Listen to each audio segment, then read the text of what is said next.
ঋতু দেখতেছি তো, দেখুক দেখুক, সমস্যা নাই। স্যার, সালমান ঋতুর খাতা কপি করছে। সালমান, তুমি ওরটা কপি করতেছো? কই না তো sir. Word to word copy? ফাইজলামি চলছে? এক্ষুনি বের হয়ে যাও। স্যার, আমার মতো একটা স্টুডেন্ট যদি পাস করে আপনার কি কোনো ক্ষতি আছে বলেন? তুমি বেশি কথা বলতেছো কেন? এক্ষুনি বের হয়ে যাও। কি ভাবছো তুমি আমার অনেক বড় ক্ষতি করতে পেরেছো? এসব এক্সামে আমার কিছু যায় আসে না, তাই মনে করো না আজ আমি কষ্ট পাবো, কারণ আজ চোখের জল ঝরবে তোমার।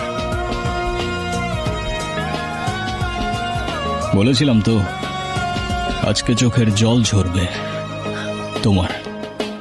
ওকে স্যার, দাও কথা দাও। স্যার, স্যার আমার খাতা। অ্যাকাউন্টসে গিয়ে টাকাটা দিয়ে আসো। আমার তো 100% স্কলারশিপ আছে।